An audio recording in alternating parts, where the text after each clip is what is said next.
al estado.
Es isobárica.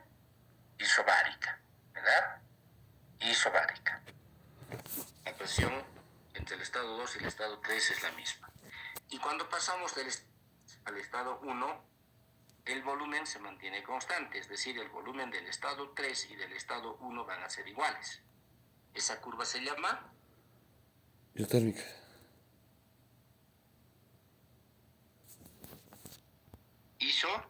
Térmica. volumen. ¿Cuál es?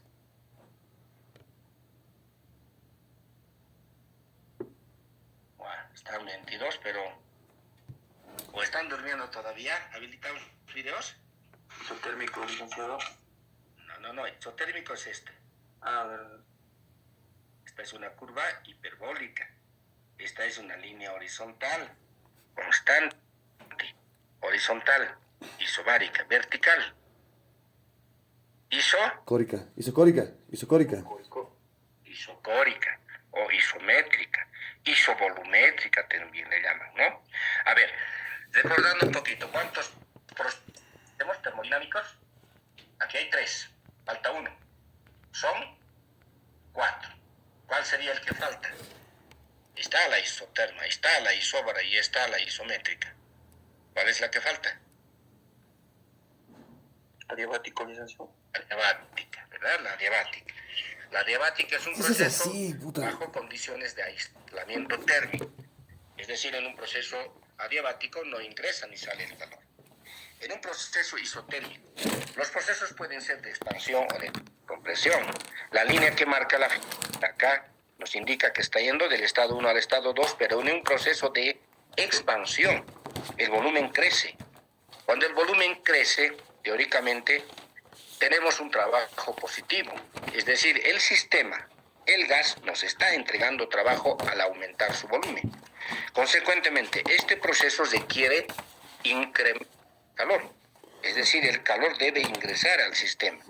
Esto es un sistema gaseoso que está con su volumen, su presión, en un recipiente térmicamente aislado, se podría decir, si no entra calor, o térmicamente contenido. Entonces, estas líneas que ven ustedes con flecha hacia afuera o hacia adentro son tan importantes dibujarlos que nos permiten saber si le vamos a dar calor o le vamos a quitar calor. Porque recuerden, está pidiendo que tengamos la eficiencia térmica de este ciclo. Tenemos que saber cuán eficiente es esta máquina térmica.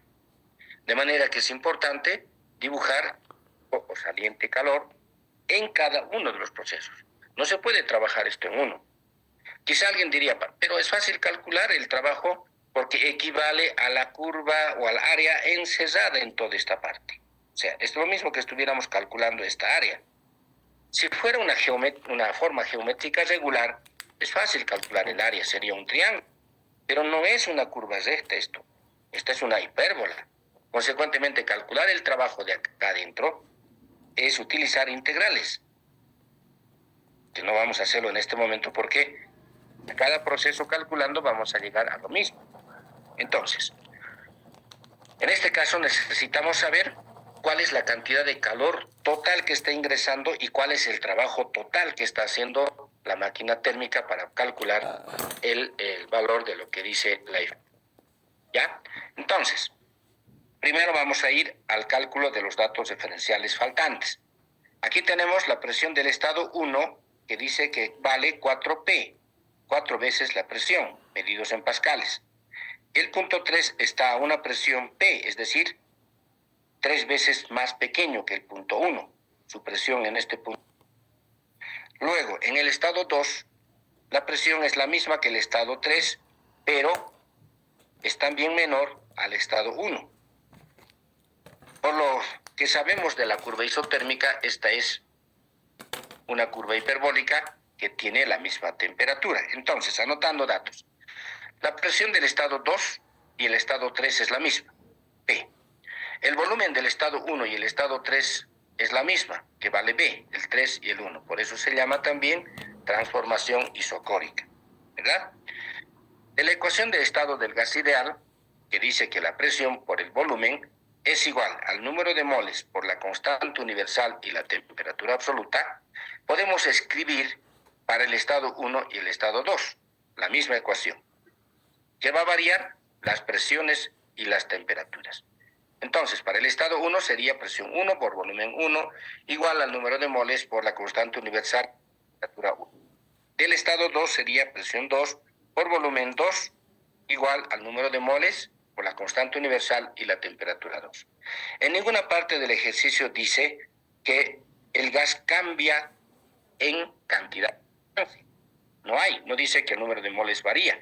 Entonces vamos a suponer que el número de moles del estado 1 y el estado 2 es la misma, por eso escribimos NN nomás. R es una constante, ya sabemos, es la constante universal de los gases. Además, entre el estado 1 y el estado 2, el proceso es isotérmico, que significa que las temperaturas son. Entonces, igualando este entorno con este entorno, vamos a tener presión 1 por volumen 1 igual a la presión 2 por volumen 2. Se conoce también como la ley de Boyle esta parte, la que hemos hecho en el capítulo anterior, ¿verdad? Entonces es más sencillo calcular el volumen 2, despejamos de esa ecuación, esto que está multiplicando pasa a dividir y tendríamos por volumen 1 sobre la presión 2. La presión del estado 1 es 4 veces P, el volumen del estado 1 es B, entonces tendríamos 4P por B, y la presión del estado 2, como estamos viendo, es P. Simplificamos P con P, esto nos dice que el volumen del estado 2 va a ser 4 veces el estado 1. Es decir, el volumen hasta donde se expande el gas es 4 veces el volumen de su estado inicial, 4B. Entonces ese valor hay que colocar en esta parte. Se puede aumentar al gráfico o mantener. Ya está. Ya hemos hecho un cálculo previo del volumen 2. Ahora vamos a recién analizar los procesos en cada uno. Estado 1 al estado 2. Proceso 1-2. Este estado es isotérmico. En un estado isotérmico, como hemos visto en la parte teórica, la variación de la energía interna es nula. No hay variación porque las temperaturas son iguales. ¿Cuándo varía la energía interna? Cuando varían las temperaturas.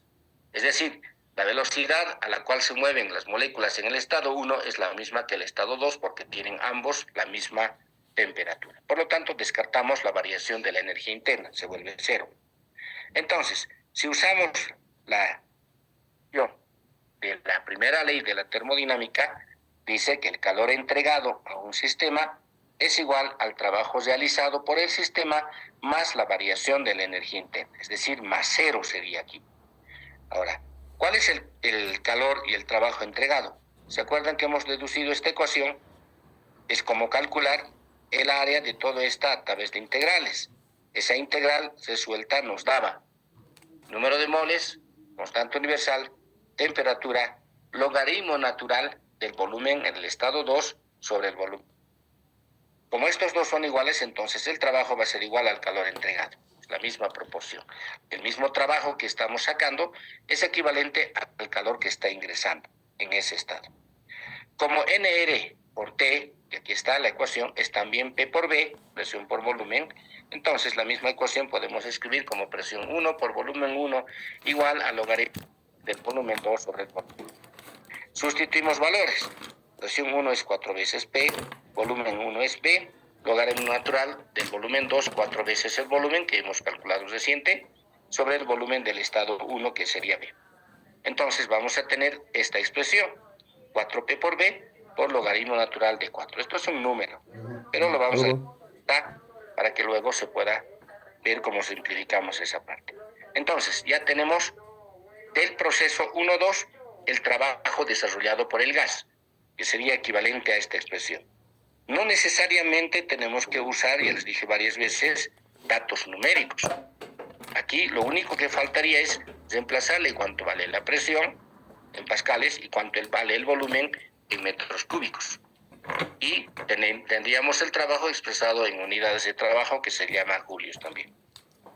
Pero como acá no hay datos de cuánto vale esa presión y el volumen, lo dejamos simbólicamente, una forma algebraica. Eso es equivalente al calor en este proceso. ¿Da? Ya hemos resuelto esta parte, tenemos el trabajo, tenemos el... Ahora vamos a ir al proceso 2-3. Este proceso, ya hemos dicho, es isobárico. Por lo tanto, el trabajo va a ser equivalente al área de esta parte, que sería un rectángulo también. ¿Cuál es la base? Entre el volumen 2 y el volumen 1 ha variado de B a 3B, es decir, a 4B, es decir, y la altura es equivalente al valor de P, la presión. Entonces, calculando el trabajo sería base por altura, base 3B por P, es decir, 3P por B. Eso va a ser seguramente en la ecuación que vamos a tener. Ya, vamos al proceso 2-3. Compresión isobárica. Compresión porque está bajando el volumen, está reduciéndose. Entonces, el calor que ha ingresado o que ha salido, vamos a tomarlo en la gráfica. Aquí está. ¿Qué pasa si introducimos trabajo? Nosotros debemos realizar trabajo sobre el sistema para comprimir. El sistema por sí solo se puede expandir, pero no comprimir. Entonces, vamos a tener que hacer trabajo sobre el sistema. Y consecuentemente, para equilibrar, el sistema va a expulsar calor hacia afuera. Por lo tanto, estas dos líneas nos indican la dirección de los procesos. Ya. A su vez, como es una compresión isobárica, el calor que extrae el gas, eso a presión constante, utiliza el calor a presión constante que ya conocemos, hemos escrito 5 medios. Entonces sería N, calor a presión constante, por variación de temperatura. 5 medios de R por delta T. 5 medios de NR. Multiplicando de acá. Y esta es una parte de la ecuación de estado del gas ideal. Por lo tanto, podemos escribirlo en términos también de la presión por la variación del volumen. Entonces va a quedar P por delta B, NR por delta T, que sería lo mismo. Entonces, en vez de NR delta T, colocamos presión por variación de volumen. ¿Cuánto ha variado el volumen en ese tramo? 3B. De B a 4B ha variado 3 veces B. Entonces, además, como es un calor que sale del cuerpo, ¿se acuerdan de las ecuaciones de calor que hemos visto?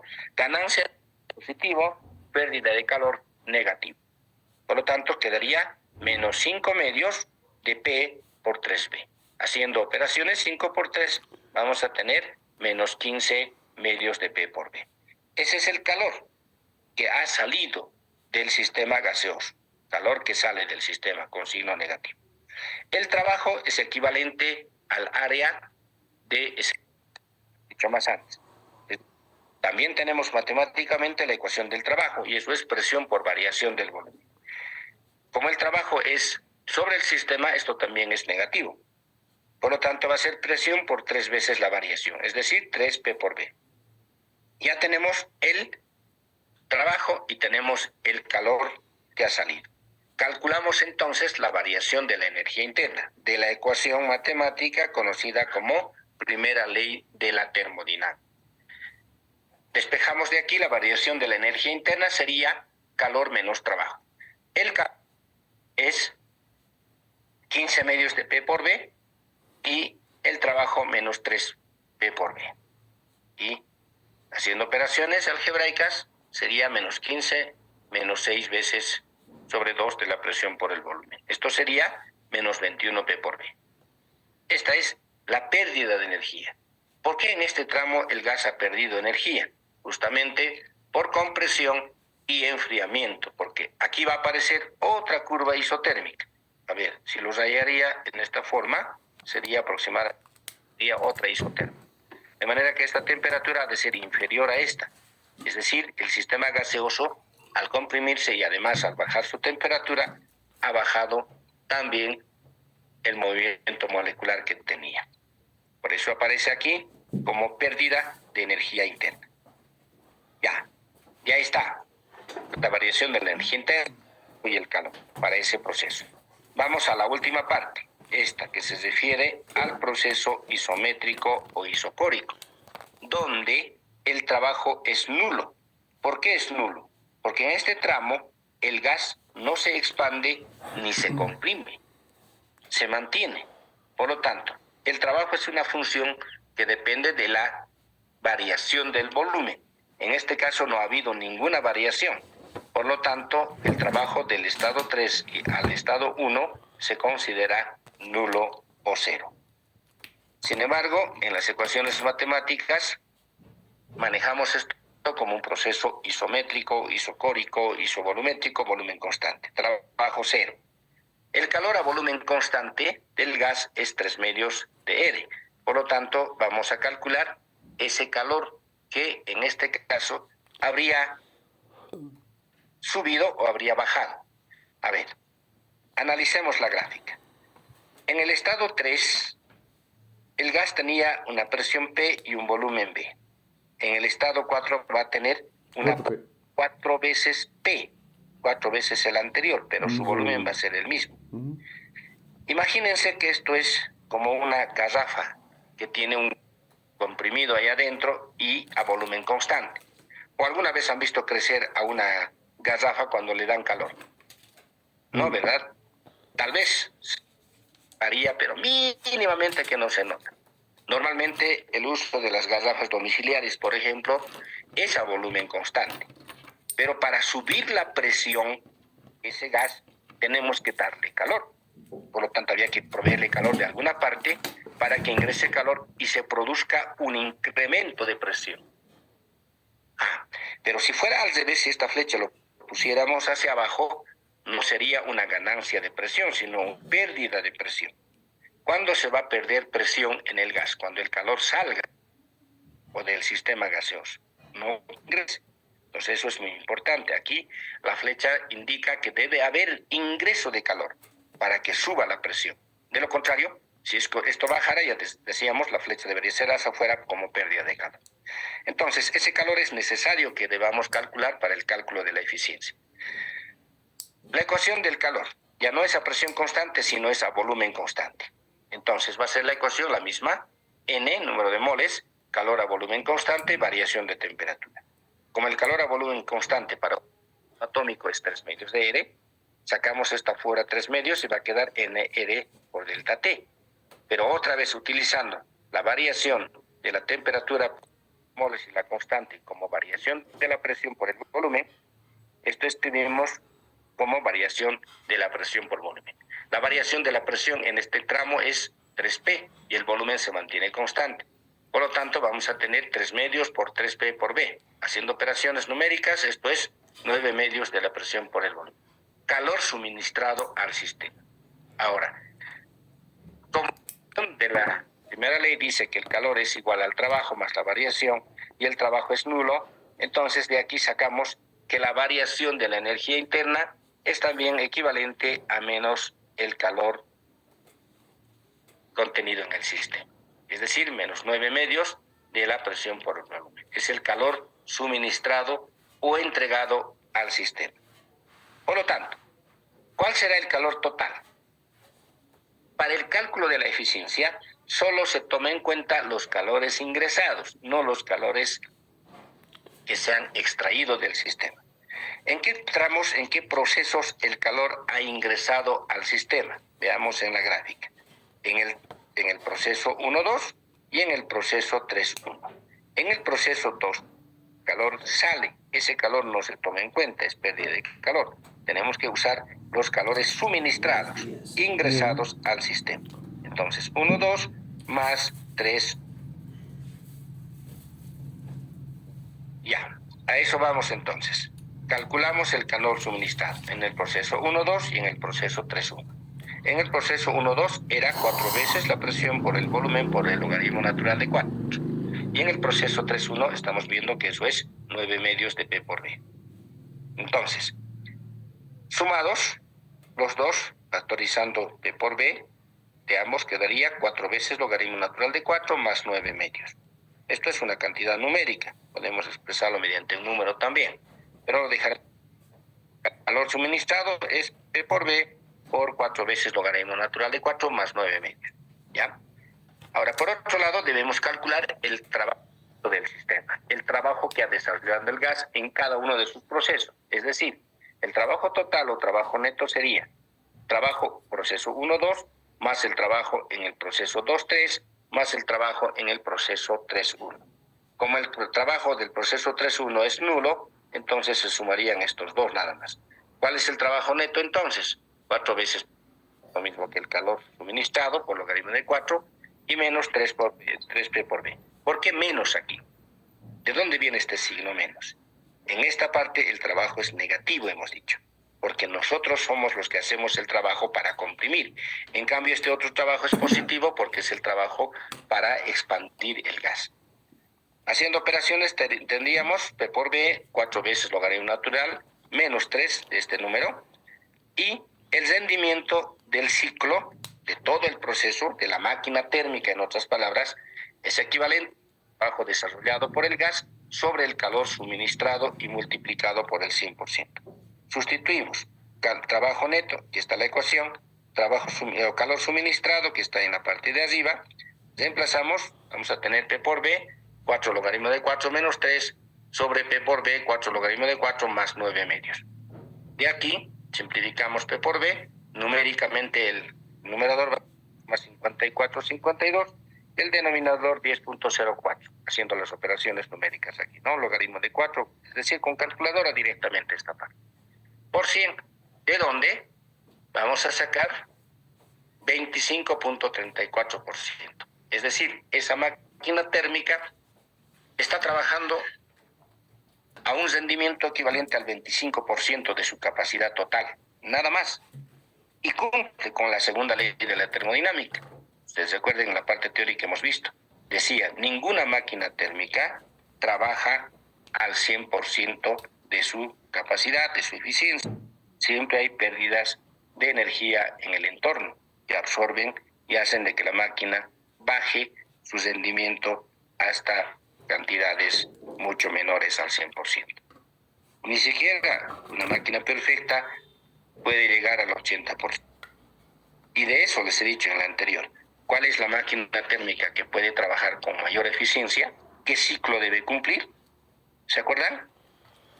No. ¿Cuál es el ciclo perfecto, si quieren, para una máquina térmica, entre las muchas que se han podido fabricar, inventar, como quieran llamarle? Hay una sola máquina térmica que es de mayor eficiencia que las demás, que cumple con los ciclos respectivos. ¿Ese ciclo qué se llama? Pues no sé. Ciclo. ¿Quién se acuerda? El ciclo de Gauss. No sé.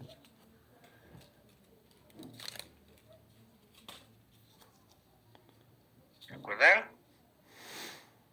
Ciclo de Carnot. A ver. ¿Cuál es? Aquí estoy escribiendo.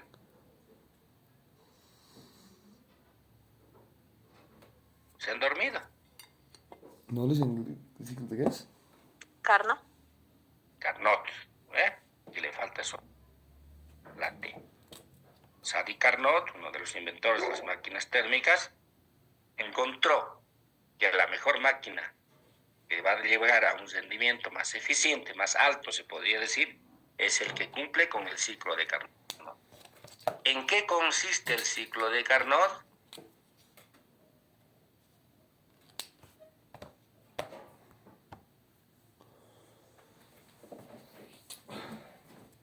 ¿O cuántos procesos tiene? Voy a sacar el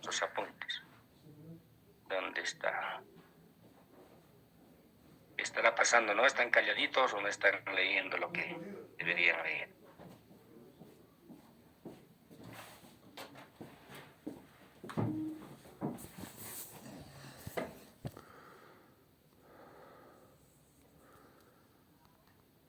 ¿Dónde está? Ya. A ver, vamos a dejar de esa parte.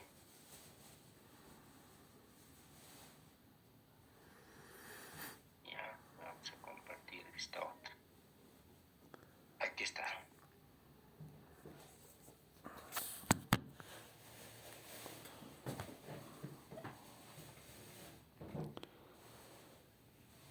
El famoso ciclo de Carnot. ¿Se observa?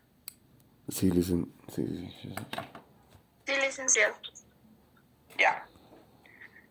Aquí está la gráfica del ciclo de Carnot, la que hemos visto en clases. Entre el estado 1 y el estado 2, la curva de transformación es isotérmica, es decir, se mantiene a la misma temperatura. El calor tiene que ingresar. El trabajo es positivo porque nos entrega trabajo el sistema. Del estado 2 al estado 3 debe pasar a través de la curva adiabática. En este tramo, la máquina térmica no recibe ni emite calor. Es en un proceso de expansión, pero con aislamiento térmico. No ingresa ni sale el calor. A eso se le llama proceso adiabático. De expansión en este caso. Entonces debe volver al estado 4 a través de un proceso isotérmico. Esta es la temperatura fría, se dice también, de la máquina térmica. Es decir, el sistema debe recibir calor, entregar calor al medio exterior en un proceso de enfriamiento. El sistema se enfría, pues está cediendo calor a temperatura constante. Del estado 4 al estado 1, el proceso se llama adiabático, de compresión, igual que este otro, ¿verdad? Pero esta es la máquina que cumple con un ciclo perfecto, conocido como el ciclo de...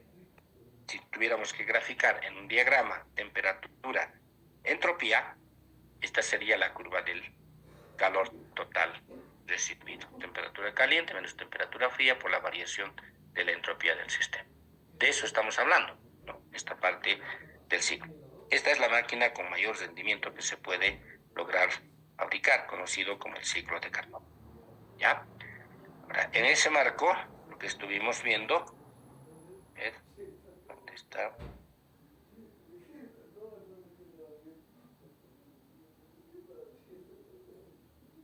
Lo vamos a ir quitando. Esta máquina térmica que hemos visto, que cumple un ciclo también termodinámico, no es la de Carnot. No es. ¿Por qué? Tiene un proceso isotérmico, otro isobárico y un tercero que se llama isocórico. Para que pueda ser semejante al ciclo de Carnot, tendría que haber dos curvas isotérmicas y dos adiabáticas. Aquí nada que ver, es como cualquier máquina, cuyo rendimiento, de acuerdo al cálculo que hemos hecho, está en el orden de los 25%. Nada más que llega su rendimiento al 25%. El de Carnot seguramente va a estar por encima de 40, 50, depende de los datos referenciales con los que se trabaje también. ¿Ya? Pregunta de este ejercicio. ¿Se entendió? ¿Puedo hacer yo preguntas? ¿O seguimos?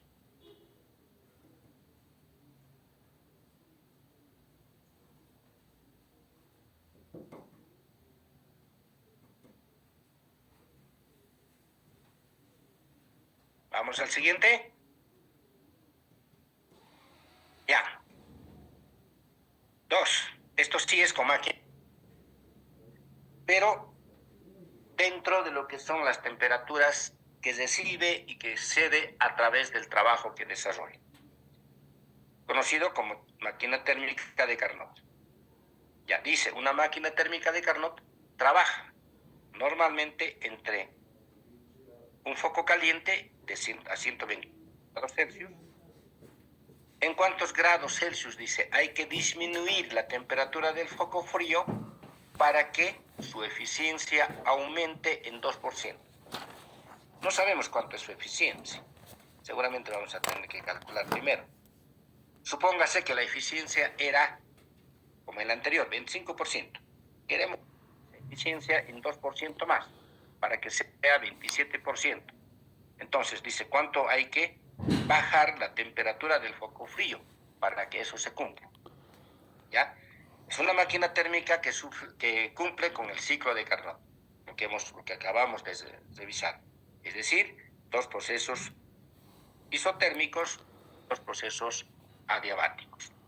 Esa máquina entonces va a ser de aquellas que cumplen con este ciclo llamado de Carnot. Ya. Nuestra tarea es, el foco caliente está entregando una temperatura a 127 grados. No sabemos cuánto tiene el foco frío, pero todavía hay que bajarle algo más de manera que se pueda subir su rendimiento. La forma de subir su rendimiento es o subimos la temperatura del foco caliente o bajamos la temperatura del foco frío para que nos entregue mayor trabajo. Mientras más trabajo nos entregue, mayor eficiencia tendrá. Recuerden la eficiencia que hemos hecho anterior. Trabajo total desarrollado sobre calor total recibido. La eficiencia también se escribe en términos de las temperaturas. Temperatura del foco caliente menos temperatura del foco frío sobre la temperatura del foco caliente. Como la temperatura del foco caliente inicial es 127 Celsius, en termodinámica sabemos que hay que trabajar cambiando la temperatura a escala Kelvin. Entonces, 27 le sumamos 273 y eso equivale a 200. Esa sería nuestra temperatura del foco caliente en el estado inicial. Lo que nos piden es la temperatura del foco frío, pero en el estado final. Entonces, esta ecuación del rendimiento podemos escribir para el estado inicial y para el estado final. En el estado inicial sería temperatura del foco caliente inicial, temperatura del foco frío inicial sobre la temperatura del foco caliente inicial. Todo inicial, lo mismo, igualito, pero con el estado inicial. Del estado final sería temperatura del foco caliente final menos temperatura del foco frío en el estado final sobre la temperatura del foco caliente en el estado final. Entonces tenemos los dos estados, inicial y final. ¿Ya? Ahora, de las ecuaciones 1 y 2, podemos restarlas. Dice, restando miembro de miembro, la ecuación 2, la ecuación 1, estos dos, y además que esa variación, esa diferencia entre el estado final y el estado inicial, dice, debe ser 2%, entonces nos queda algebraicamente restar caliente final, foco frío final, etc. Pero lo que tenemos que variar de acuerdo al enunciado, dice, es la temperatura del foco frío. La temperatura del foco caliente debe ser la misma. Lo que tenemos que hacer es bajar la temperatura del foco frío. Por lo que ustedes observan acá, no estoy colocando caliente inicial, caliente final. Las dos temperaturas en el estado inicial y en el estado final del foco caliente es la misma. Entonces no hay necesidad de colocar sub 0, sub F, sino directamente sub C. Y eso es lo que se está haciendo acá. Temperatura caliente menos temperatura del foco frío. Esto sí es el final. Menos temperatura caliente menos temperatura del foco frío inicial sobre temperatura caliente. Mismo común, entonces por numeradores. ¿Cómo se sumaría? Temperatura caliente menos temperatura del foco frío final menos temperatura caliente más temperatura del foco frío final. Operaciones con signos. Menos por más, menos, menos por menos, más. ¿Ya? Aquí se va a simplificar la temperatura del foco caliente y vamos a tener temperatura del foco frío final más temperatura del foco inicial. Es decir, factorizando el signo menos y ordenando sería estado final menos estado inicial. Y esto se llama también variación de la temperatura o frío. Como eso tiene que ser igual al 2%, entonces esto pasamos a multiplicar y de aquí despejamos la variación de la temperatura del foco frío. Eso significa, de acuerdo a la operación, que debemos reducir de la temperatura caliente el 2%. ¿Cuánto era la temperatura caliente? 400. Por el 2% significa 2 sobre 100. Es decir, que acá vamos a tener 8 grados. O sea, que tenemos que bajar la temperatura del foco frío en 8 grados más para que el rendimiento suba en un 2%. Y está justamente esa parte. Dice la temperatura del foco frío debe bajar en 8 grados Kelvin, o sea, 8 grados Celsius, que es lo mismo, porque las variaciones en ambas escalas es igual. Es decir, si en la escala Kelvin ha variado 10 grados, en la escala Fahrenheit, o Kelvin en este caso, ha variado también 10 grados. Es diferente a la escala Fahrenheit, recuerden, las escalas de temperatura que hemos visto, Celsius, Fahrenheit, Kelvin. La relación entre el Celsius y el Fahrenheit es de 1 a 1,8. En cambio, la relación entre la escala Celsius y la escala Kelvin es de 1 a 1. 1 grado en el Celsius varía. 1 grado en la escala Celsius va a ser equivalente a 1,8 de la escala Fahrenheit. Eso ya hemos visto en el capítulo correspondiente de termología, ¿verdad? ¿Alguna pregunta en esta parte? ¿Se entiende? Estaban 26 y ahora estamos 21. ¿Qué ha pasado? ¿Se están yendo o se están durmiendo?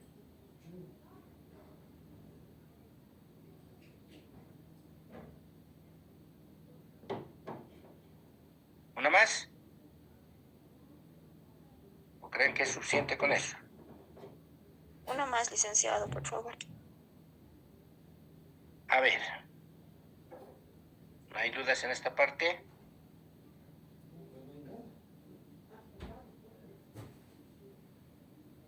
A ver esto, con sistemas refrigerantes.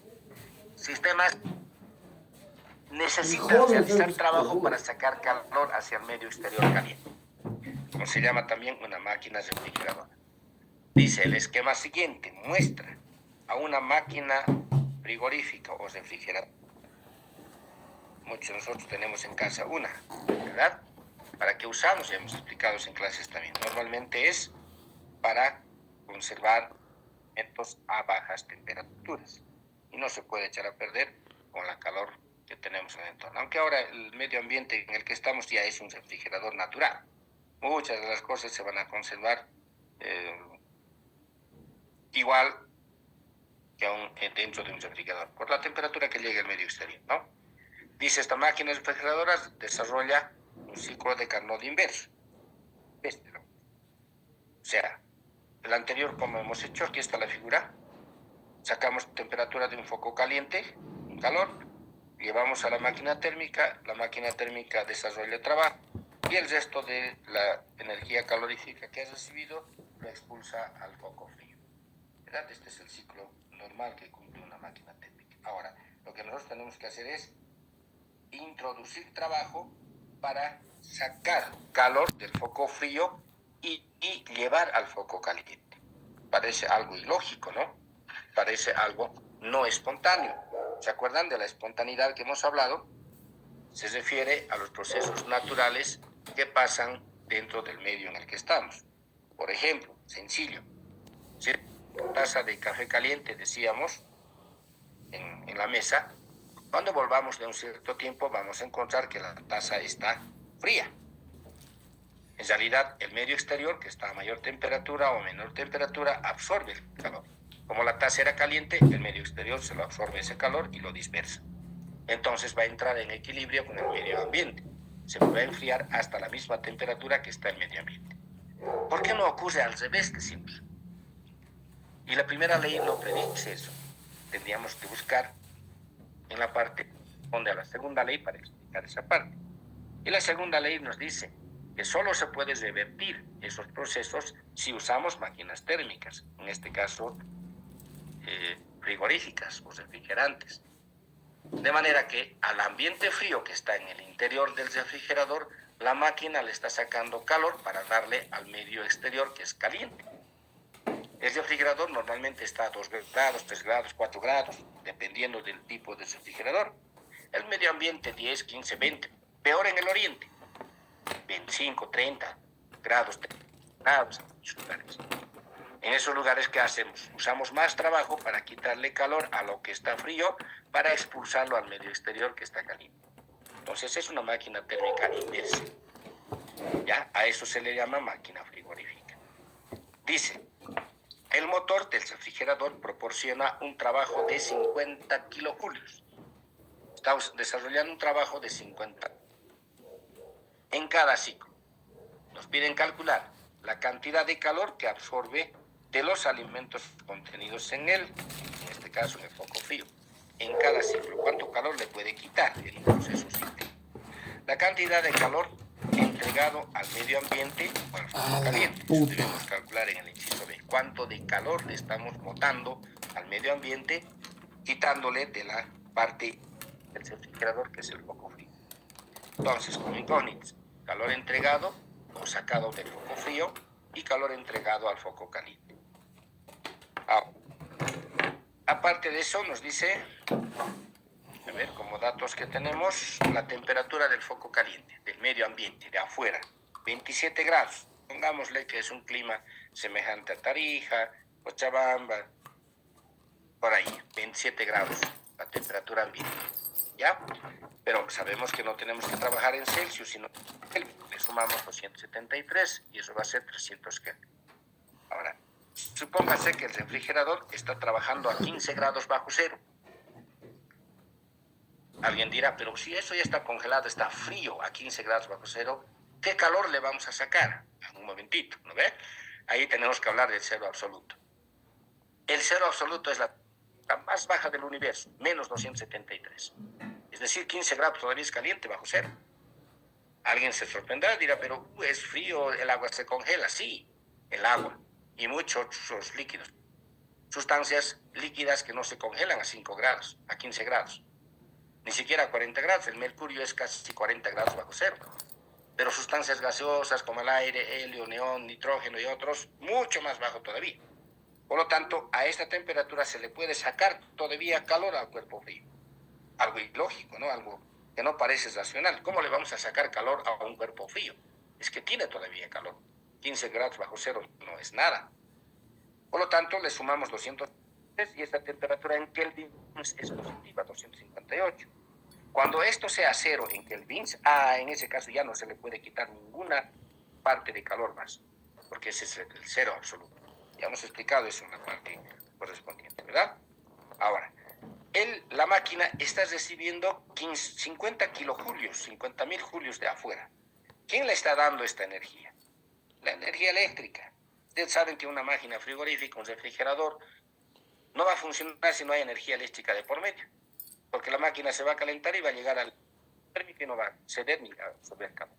Entonces necesitamos darle trabajo de afuera, de la energía eléctrica. A través de este trabajo vamos a poder quitarle calor a la nevera, si quieren, al refrigerador, como queramos llamarlo, que está a 15 grados bajo cero. Y ese calor que le saquemos aquí, tenemos que botarlo al medio ambiente, al entorno del refrigerador, a la parte externa, que está a 27 grados. ¿Ves? Máquina térmica inversa.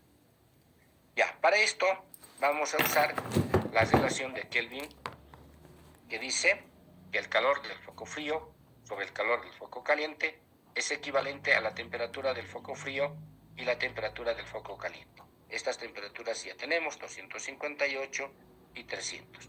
Es decir, la relación entre el calor del foco frío y el foco caliente, de acuerdo a estos datos, sería 0,80. Y si esto lo llevamos al otro lado, la cantidad de calor que recibe el foco caliente ha de ser, esto pasando a dividir al otro lado, 1 entre 0,86 y 0,163 del calor frío. Del esquema de la máquina frigorífica, de acá, por el principio de conservación de la energía, tenemos el calor que le sacamos al foco frío, más el trabajo que recibe de la parte externa, tiene que ir al foco caliente. Es decir, el calor del foco caliente va a ser igual a la suma del calor del foco frío que extrae más el trabajo que desarrolla. Aquí está. Y como el calor que recibe el foco caliente es 1.163 del calor del foco frío, entonces el trabajo va a ser, despejando de aquí, calor de foco caliente menos calor de foco frío, equivalente a 1 menos 1.163. Ese es el trabajo que tenemos que sacar de afuera. Por lo tanto, el calor que le vamos a sacar al foco frío va a ser 50.000 sobre la relación de estos dos. O sea, 306.748 julios o 306 kilojulios. Ese es el calor que tenemos que sacarle al foco caliente para que pueda funcionar la máquina térmica botando hacia afuera o recibiendo trabajo equivalente a 50 kilojulios o 50.000 julios. ¿Ya? Pero ¿por qué Ahora, cambia así? el calor Carajo. entregado al foco caliente o al medio exterior será calor que sacamos al foco frío más el trabajo que recibimos de afuera. 306.000 más 50.000. Eso es un total de 356.748 julios o equivalente a 357 kilojulios, que sería la solución al enunciado del problema. Ese es el calor que le estamos dando. Parece grande, ¿no? 305.000 julios. No es tanto así. Si lo cambiamos a calorías, esto hay que dividir todavía entre 4.186. Es una cantidad de calor bastante considerable. ¿Se entiende?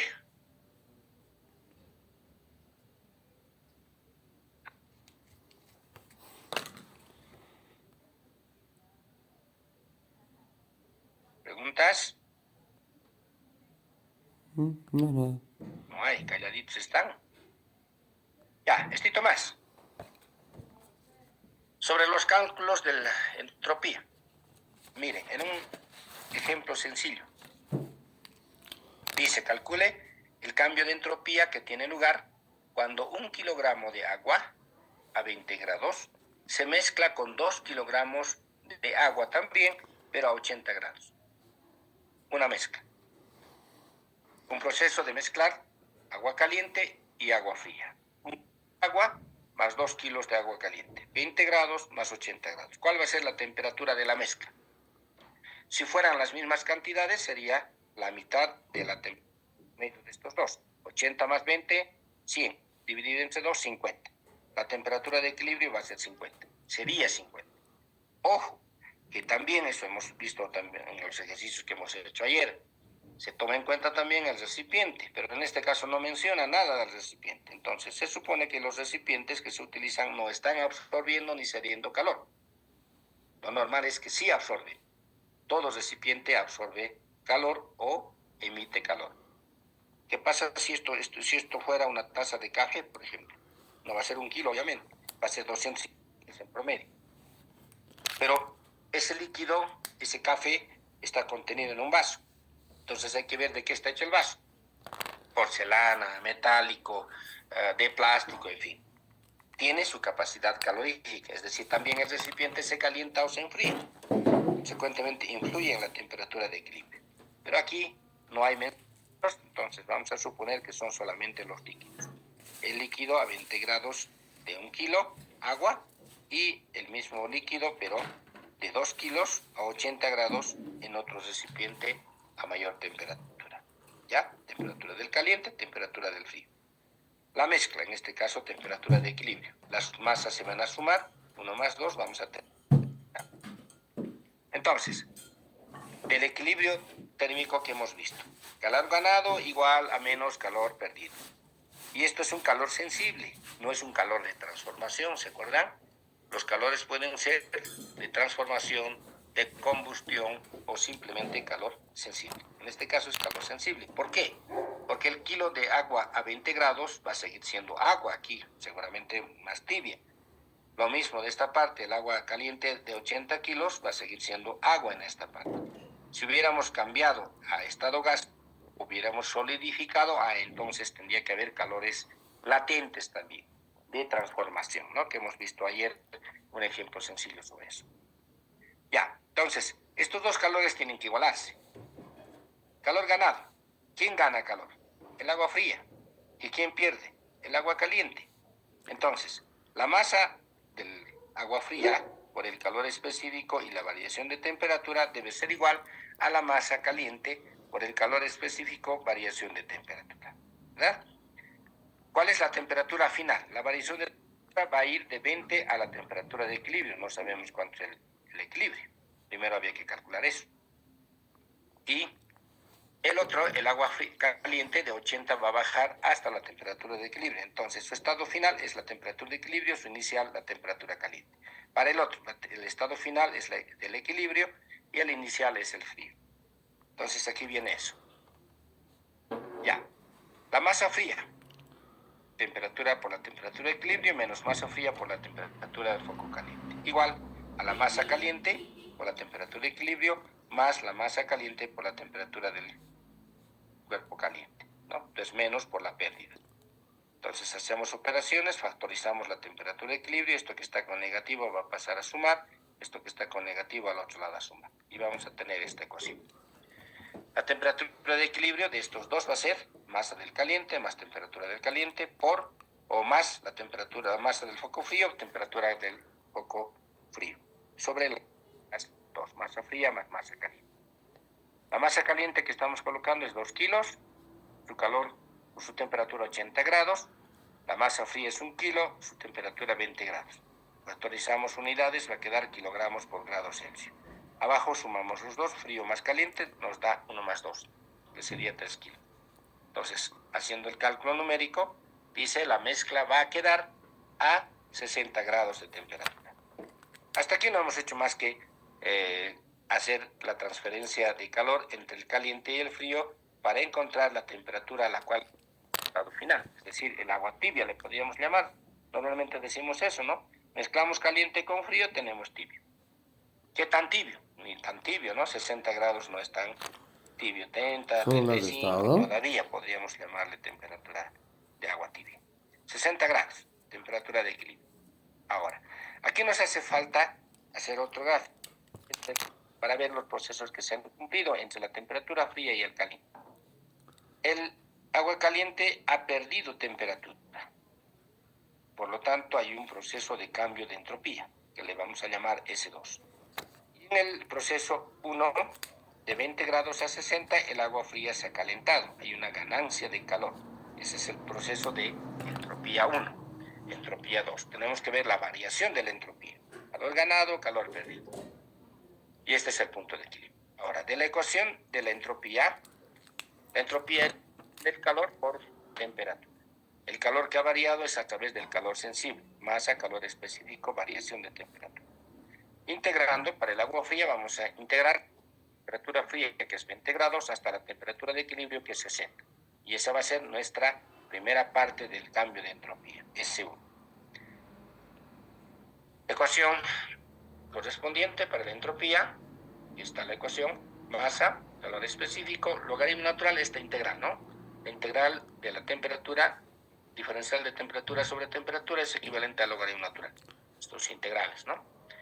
Límite superior, temperatura de equilibrio, límite inferior, temperatura final. O del foco frío, no es final esto. Temperatura de foco frío. Sustitución de valores. Tenemos que cambiar las temperaturas. En el cálculo de entropía todos deben estar en escala Kelvin. Nosotros estamos trabajando con escala Celsius, entonces 20 grados más 273 sería 293. 60 grados para el equilibrio más 273, 333. 80 grados del caliente más 273, 353. Estas son las temperaturas con las que debemos trabajar. Pasa 1 kilo, porque aquí solamente el 1 kilo se ha calentado, ¿verdad? Entonces 1 kilo. Por su calor específico, 1 kilocaloría por kilogramo grado.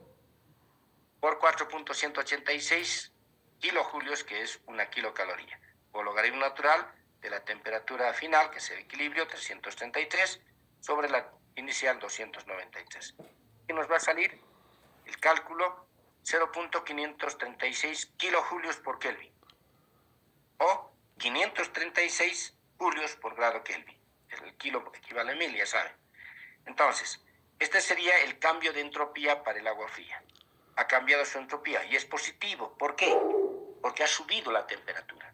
Cuando hay incremento de temperatura, la entropía es positiva, ¿verdad? Cambio de entropía para el agua fría, que sería 536 julios por Kelvin. Lo mismo ahora para la otra fase de aquí, por enfriamiento, de 80 va a bajar a 60 con una pérdida de temperatura de 20 grados. Entropía 2. La misma ecuación, masa, calor específico, temperatura final, temperatura inicial. La inicial es el caliente, la final es el equilibrio. Lo mismo, la ecuación masa logaritmo natural, en este caso de la temperatura de equilibrio sobre la temperatura caliente. Reemplazamos la masa caliente, 2 kilos es ahora, ya no es 1 kilo.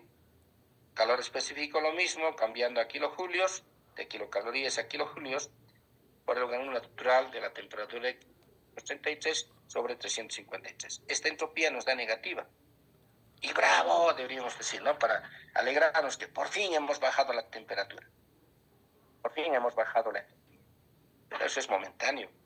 Ahora, siendo este el cambio de entropía del agua caliente al enfriarse, estamos diciendo que ha perdido.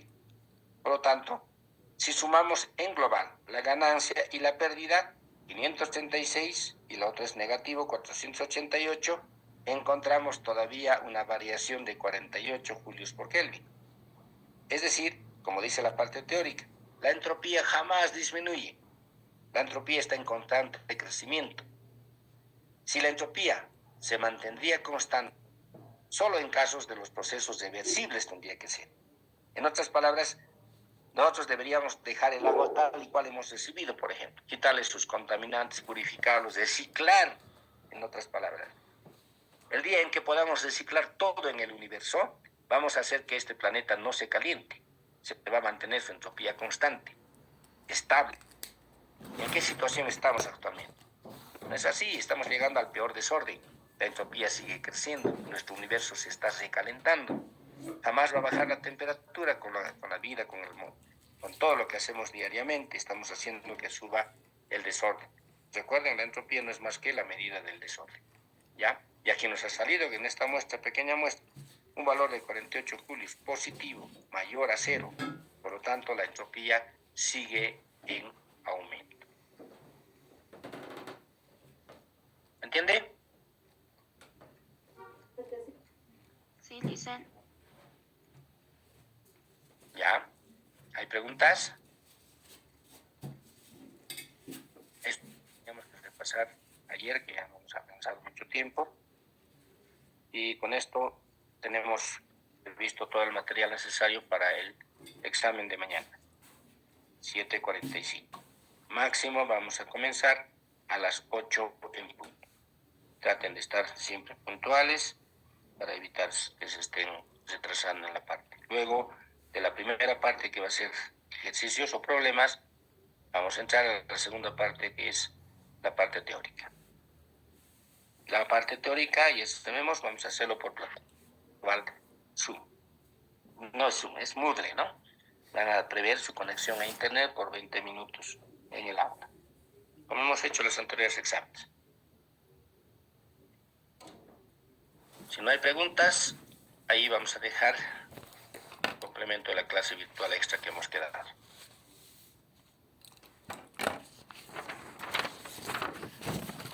¿Está bien?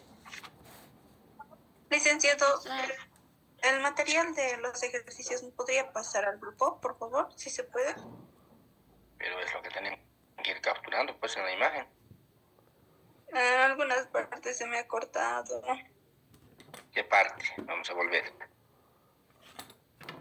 En el ejercicio 2. 2, ya, no hay problema. Vamos a volver al 2. Aquí está. Quiere un poquito, lo vamos a reducir para que pueda ingresar más espacio. Ese es el enunciado. ¿Está? Sí, licenciado. Ya. Más abajo desde ahí, desde el gráfico.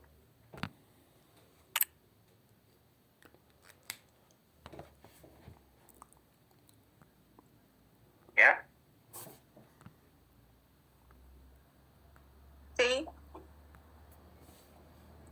Esta es la última parte del cálculo del calor que tenemos que sacar al foco frío.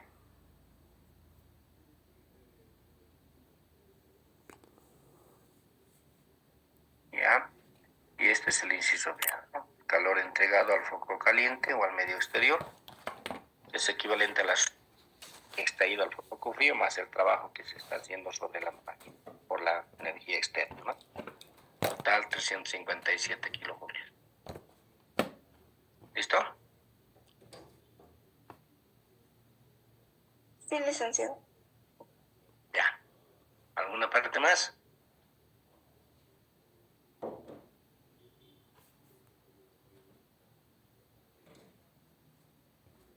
No, eso es todo. Vámonos. Ya. Entonces, cerramos ahí y nos vemos el día de mañana. El examen es presencial, en este caso no es virtual. En la facultad prácticamente ya nada es virtual, ¿no? La mayoría es todo presencial. Y desde ya no saben todavía ya el problema del bloqueo mismo del edificio central y otras partes que estaban bloqueadas ya ha sido resuelto. Y el rector, vicerrectora, conferencia de prensa indicando que los problemas con sistemas habrían sido resueltos. Ya. Entonces, cerramos ahí la clase y nos vemos el día de mañana.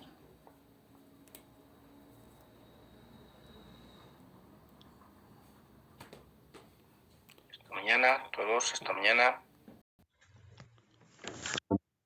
Hasta luego, licenciado.